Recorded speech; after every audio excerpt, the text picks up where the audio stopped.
पर चर्चा हो रही है, यहां पर भी राहुल गांधी ने कई सवाल उठाए, जिनका सरकार की ओर से करारा जवाब भी बखूबी दिया गया। राहुल गांधी ने आरएसएस पर और बीजेपी पर देश की संस्थाओं पर कब्जा करने का आरोप एक बार फिर लगाया। तो बीजेपी की ओर से कांग्रेस सरकारों के समय में की गई तमाम नियुक्तियां गिना दी गई। एक एक करके वार पलटवार, आरोप प्रत्यारोप का दौर भी लगातार देखने को मिला। लोकसभा में नेता प्रतिपक्ष राहुल गांधी ने सवाल उठाए कि निर्वाचन आयुक्तों की नियुक्ति करने वाली समिति से भारत के मुख्य न्यायाधीश को आखिर क्यों हटाया गया। तो बीजेपी सांसद निशिकांत दुबे ने भी इसका करारा जवाब दिया और कहा कि कांग्रेस सरकार के समय में कब भारत के मुख्य न्यायाधीश वाली समिति ने निर्वाचन आयुक्तों की नियुक्ति की। सुनिए।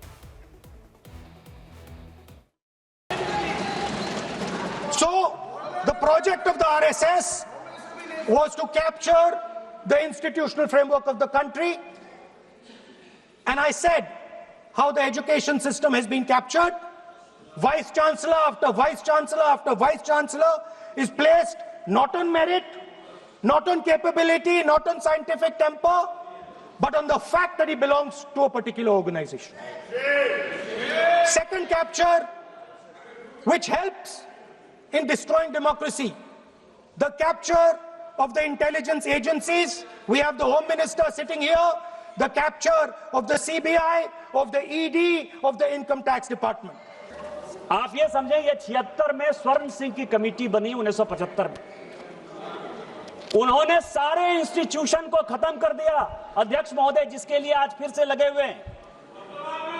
इस संविधान में 121 बार राष्ट्रपति का जिक्र है। इस संविधान में 121 बार राष्ट्रपति महोदय का जिक्र है।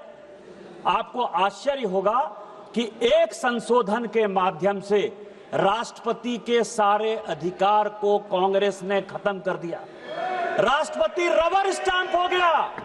इंदिरा गांधी ने इसी वोट चोरी करके जब रायबरेली का चुनाव जीता और जब फैसला हुआ कोर्ट का, तो ऐसा सिचुएशन इस व्यक्ति ने पैदा किया, इस पार्टी ने पैदा किया कि आपको आश्चर्य होगा कि 3 जज को बाईपास करके एक ऐसे चीफ जस्टिस को बना दिया जो 8.5 साल तक इसका मुख्य न्यायाधीश रहा। प्रेस की पूरी स्वतंत्रता खत्म हो गई।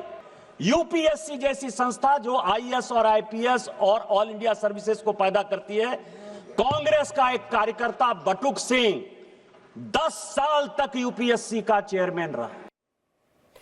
तो चर्चा बहस तो लगातार जारी है, लेकिन फिलहाल आपको सुनाते हैं केंद्रीय गृह मंत्री अमित शाह क्या कह रहे हैं। और भूतकाल में जो एसआईआर हुए वो सभी का गहन अभ्यास किया है। मैं आज आपके माध्यम से इस सदन को और सदन के माध्यम से पूरे देश की जनता को जो झूठ विशेषकर कांग्रेस पार्टी द्वारा फैलाया गया है, वो झूठ का मेरे तर्कों के हिसाब से जवाब देना चाहता हूं। आप बेटे बेटे ज्ञान मत दीजिए। मान्यवर, ये देश के संविधान में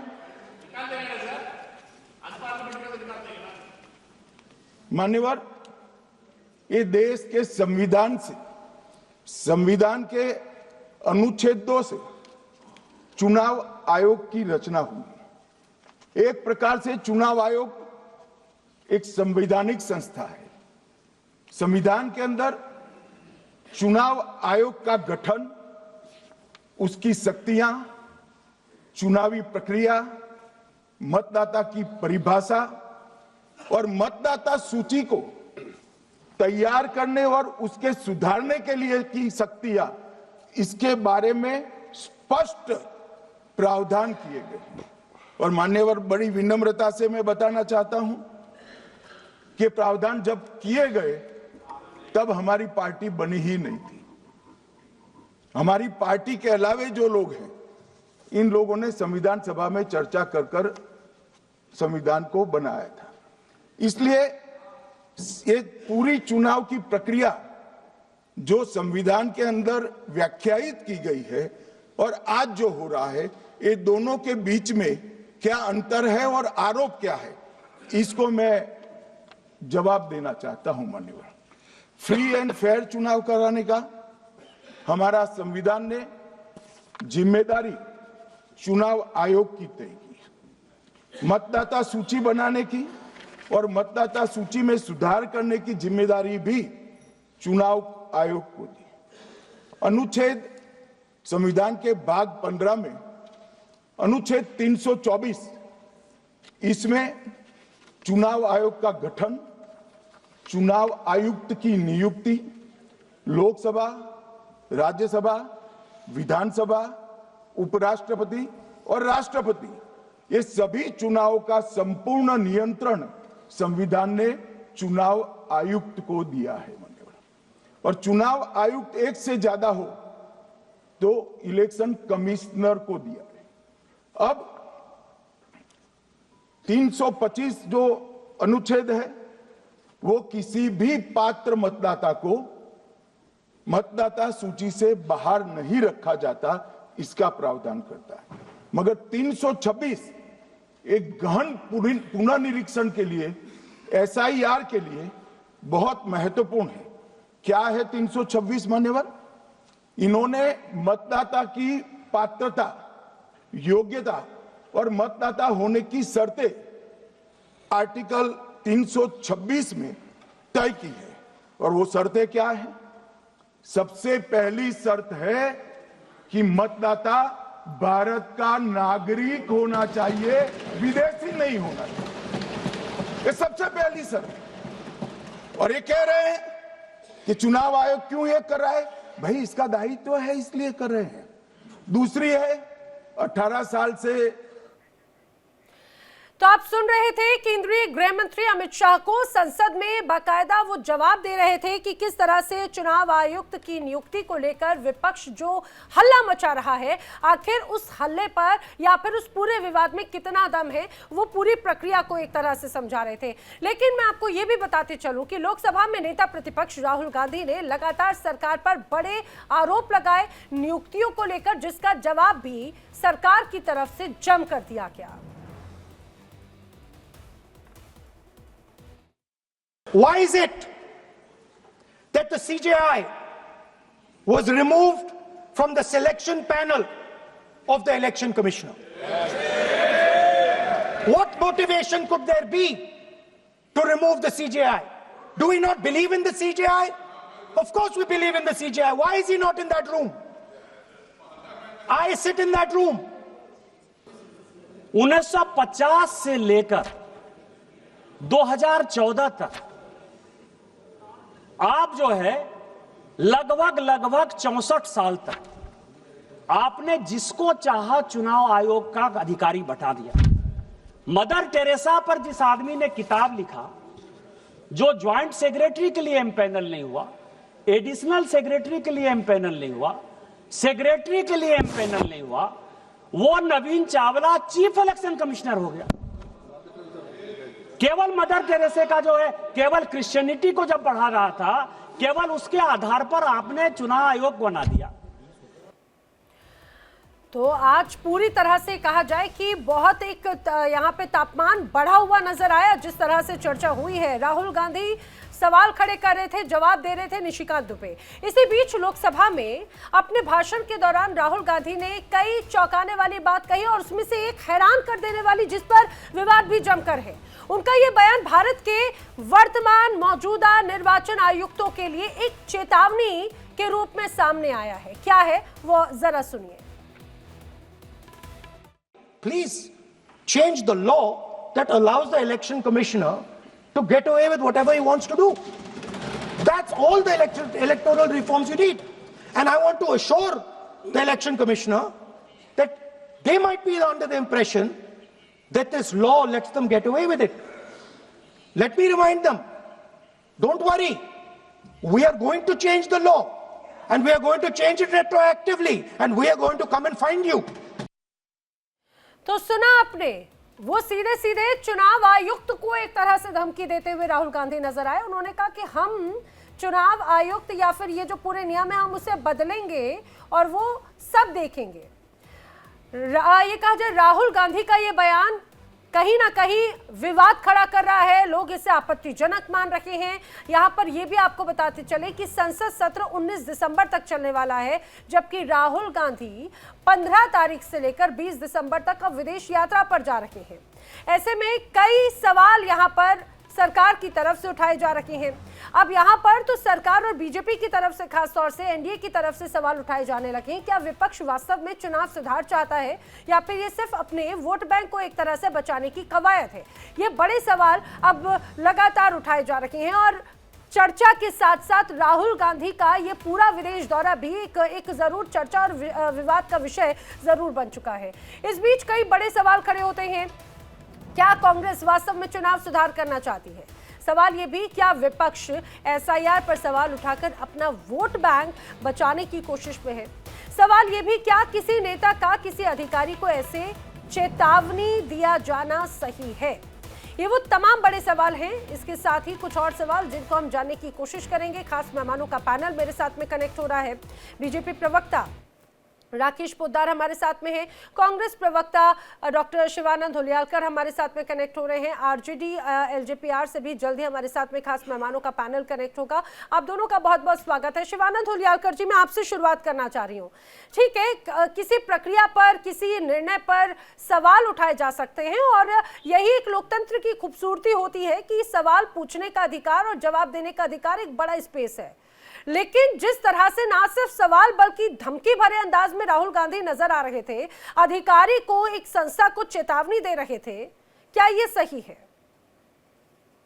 नैना जी, गुड इवनिंग। पूरा पैनलिस्ट को नमस्कार। देखिए, एसआरए के नाम पे एनआरसी करने जा रहे हैं, दलितों को वोट काट रहे हैं, मुस्लिमों को वोट काट रहे हैं। अगर इतना है तो चौकीदार का ड्यूटी क्या है? आदरणीय देश के प्रधानमंत्री नरेंद्र मोदी जी, अमित शाह की ड्यूटी क्या है? बार बार बोलना घुसपैठी है, घुसपैठी है। दूसरी बात, ज्ञानेश कुमार गुप्ता जी ये अमित शाह के अंडर काम किए हैं। इसके पहले केरल में वो सेक्रेटरी थे, उधर भी उनके ऊपर 302 मर्डर का केस है। उन्होंने रोड कॉन्ट्रैक्टर से पैसा मांगा, उन्होंने सुसाइड नोट में इनका नाम है ज्ञानेश कुमार गुप्ता जी। दूसरी बात यह है कि ये लोगों ने, देखिए, 2014 से लेके 2014, 2019, 2024 सब जगह महाराष्ट्र में वोट चोरी हुआ, हरियाणा में हुआ, छत्तीसगढ़, राजस्थान, गुजरात, इनको आदत हुआ है। और दूसरी बात, नरेंद्र मोदी जी और अमित शाह जी, इनको फॉर्म भरने के लिए भी नहीं आता है नैना जी। इन्होंने वोट चोर, गद्दी चोर, CBI, ED, income tax misuse करना, गवर्नमेंट का पैसा अभी बिहार में 10-10 हजार रुपए इन्होंने दिया, मोदी साहब के घर से नहीं लाया है। सब गोर, गरीब, दलित, पिछड़ों, आदिवासी हम लोग टैक्स पे करते, वो पैसे उन्होंने दिया। महाराष्ट्र में लाड़की बहन योजना में दुरुपयोग हो रहे और मध्य प्रदेश में लाड़की बहन योजना के नाम से भ्रष्टाचार कर रहे हैं। बताइए, ठीक है, मेरे साथ में कुछ और खास मेहमान भी है, मैं उनको भी जल्दी से बता दूं। डॉक्टर अनुज कुमार तरुण, आरजेडी प्रवक्ता, और रंजन सिंह, प्रवक्ता एलजेपीआर के मेरे साथ में कनेक्ट हो चुके हैं। आप सभी का बहुत स्वागत है। लेकिन शिवानंद हुलियालकर जी, आपने जो बड़ी बातें कही हैं कि भाई वोट चोरी हुई, एसआईआर को लेकर भी बड़े आरोप लगाए गए थे, खासतौर से बिहार में भी विपक्ष ने, महागठबंधन ने एक बहुत बड़ा ये एक बलून क्रिएट किया कि लोगों के नाम कटे, नाम कटे, नाम कटे। अरे कौन से नाम कटे? जिनके नाम कटे वो सामने क्यों नहीं आए? और अगर इक्का दुक्का जो नाम कटे, आप लोगों ने मास लेवल पे बात कही, कुछ तो आधार होगा आरोप लगाने का। यही बात आज विपक्ष ने जब उठाई तो उसके बाद में सरकार की तरफ से जवाब भी आ गया। नैना जी, देखिए, बिहार में 65 लाख वोट्स इन्होंने काटा है। चुनाव आयोग को सुप्रीम कोर्ट ने बोला आप डिक्लेयर करो, डिक्लेयर नहीं कर रहे थे। नहीं, नाम काटे। 65 लाख लोगों का, और 14.5 लाख डुप्लीकेट नाम ऐड किया। हरियाणा, उत्तर प्रदेश से लोगों को डुप्लीकेट वोट किया, 10-10 हजार रुपए सबको दिया। आदरणीय देश के home minister Amit Shah ji Maurya hotel में मैं भी था, सब कैमरा बंद करके उधर क्या क्या कर रहे थे, पूरा वीडियो हमारे पास है। 14 दिसंबर को रामलीला मैदान में सुप्रीम कोर्ट का रुख कर रहे हैं जांच के लिए, क्योंकि बड़े अगर आपके पास सबूत हैं, और ये तो ये कहा जाए कि एक बड़ी प्रक्रिया पर सवाल है, पारदर्शिता पर सवाल है, और आप मतलब चाहे बात तमाम एजेंसीज पर सवाल है, तो जाइए, शिकायत करने का अधिकार है। क्या इस पर कोई अधिकार है? क्या कोई एक्शन लिया जा रहा है? नैना जी, इन्होंने क्या किया, देश के प्रधानमंत्री नरेंद्र मोदी जी, अमित शाह जी 2023 में चुनाव आयोग को जब नियुक्त करते समय सीजीआई चंद्रचूड़ को हटा दिया, प्लानिंग कर दिया। नरेंद्र मोदी जी ने चंद्रचूड़ के घर पे गणपति आरती को चले गए, उधर मीटिंग हुआ, मीटिंग में सेटिंग हो गया, सेटिंग में उन्होंने चंद्रचूड़ साहब को हटा दिया। एलओपी राहुल गांधी जी, नरेंद्र मोदी सर और अमित शाह जी, ये तीनों मिलके चुनाव आयोग को नियुक्त करना था। ये लोग राहुल जी जाने के पहले ये लोग डिक्लेयर कर दिया ज्ञानेश कुमार गुप्ता। अभी दुख ये है ज्ञानेश कुमार गुप्ता की बेटी मेधा गोरूपम नोएडा की फर्स्ट लेडी डीएम बन गई, उसका दामाद मनीष बंसल सहारनपुर में डीएम बन गए, और इन्होंने बिहार के 20 जून को एसआरए के नाम पे जब डिक्लेयर किया, सेकंड डे ही उसका दामाद मनीष बंसल को सहारनपुर का डीएम बनाया। अरे बन गए क्या होता है शिवानंद जी, बन गए क्या होता है? भ्रष्टाचारी हो रहा है, सुनिए क्या ये पैराशूट लैंडिंग हो गई? यूपीएससी का एग्जाम क्लियर किए बगैर क्या अचानक से वो डीएम बन गए? कैसी बात कर रहे हैं शिवानंद जी? आप हमेशा बड़ी सेंसिबल चीजों को पेश करते हैं। बन गए क्या होता है भैया? बात तो सुनिए। फर्स्ट लेडी आईएएस नहीं है, आईआरएस है। ये दुख है मेरा। मैं खुद यूपीएससी दिया हूँ, मैं खुद आईपीएस गोल्ड मेडल स्टूडेंट हूँ। आईआरएस का आईएएस की कुर्सी आईआरएस को दिया। कासगंज जिले की डीएम रही है। मैं चाहूंगी मैं इसका जवाब ले लूं। सुनिए ठीक है मैं राकेश पोद्दार जी से इन सारे सवालों के जवाब ले लूं, तब तक आप जरा देखिए ये क्या पैराशूट लैंडिंग हो जाती है? यूपीएससी एग्जाम क्लियर किए बिना वो अचानक से आईएएस बन गए, अचानक से डीएम बन गए। और आप कासगंज का जरा देखिएगा कि पहले डीएम कौन थे, नाम जरा सर्च करके देखिएगा, फिर मैं बात करती हूँ। प्लीज मिस फैक्ट्स के साथ में हम बात नहीं करेंगे शिवानंद जी। राकेश पोद्दार जी, कई गंभीर आरोप आपने सुना यहाँ पर शिवानंद हुलियालकर जी लगा रहे हैं, उधर राहुल गांधी या विपक्ष के तमाम अलग अलग नेता लगा रहे हैं। क्यों पारदर्शिता नहीं आ पा रही? क्या वजह है कि इतना अविश्वास खासतौर से विपक्ष को है? नैना जी, पहले जानने की जरूरत है ईवीएम आया कब, ईवीएम लाया किसने? 1980 में स्वर्गीय राजीव गांधी जी ने ईवीएम लाया। 82 में केरल के पारुल में 5 विधानसभा के चुनाव हुए, वहां भी चुनाव भारतीय जनता पार्टी ने नहीं जीता था। वहां के जो चुनाव थे केरल में कांग्रेस ने जीतने का काम किया। 1998 में 25 विधानसभा पे चुनाव हुए ईवीएम के द्वारा, और 98 में कांग्रेस ने दिल्ली जीता, राजस्थान जीता। उस समय में राजस्थान छत्तीसगढ़ के साथ था। हरियाणा का चुनाव जीतता है ईवीएम के माध्यम से 1998 में। फिर कहते हैं कि ईवीएम खराब है। 2004 में अटल जी की सरकार थी, अटल जी ने पारदर्शी रूप से कहा कि ईवीएम लागू होना चाहिए, लेकिन 2004 में जब लोकसभा का चुनाव होता है तो 2000 लोकसभा का चुनाव कौन जीता? ईवीएम के माध्यम से कांग्रेस पार्टी जीतती है, लगातार जीतती है। 2009 का चुनाव जीतती है, 14 में वो हार जाती है। लगभग राहुल गांधी जी के नेतृत्व में लगभग ईवीएम के माध्यम से जितने भी चुनाव हुए, लगभग 96 चुनाव हुए हैं। 96 में 90 भी हारे हैं, लेकिन 2 लोकसभा चुनाव उन्होंने जीता है, 6 विधानसभा उन्होंने जीतने का काम किया। देश की जनता जानती है कि राहुल गांधी जी नेता नहीं है, ब्रेकिंग न्यूज लेके आते हैं, लेकिन ब्रेकिंग कॉमेडी बन जाता है। क्यों? उनके पास विजन नहीं है।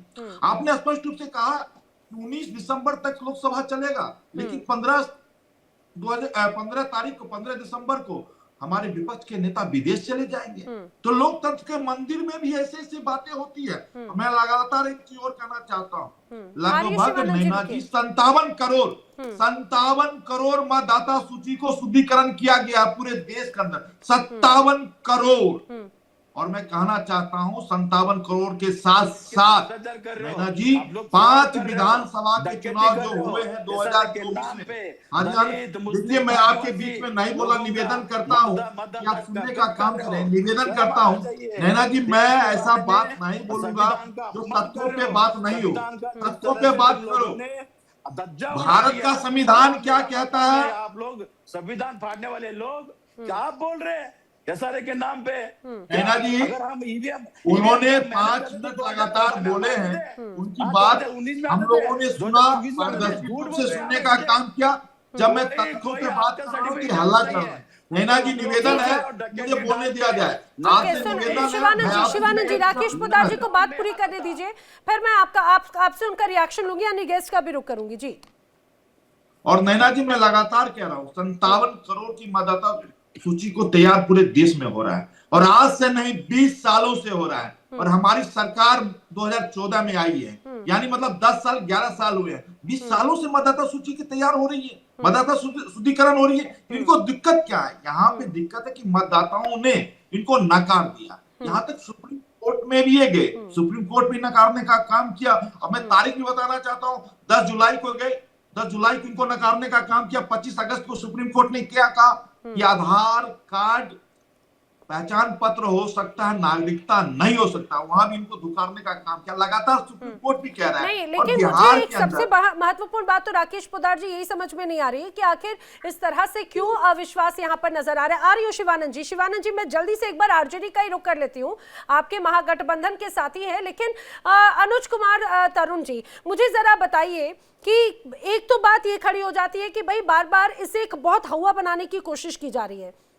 अब आप सरकार की तरफ से निशिकांत दुबे हो या फिर बाकी, अब पुराने तथ्य भी पेश किए गए, अब जब सवाल उठाए जाएंगे, जवाब मिलेगा तो पुरानी पड़ते भी जरूर सामने उखेड़ी जाएंगी।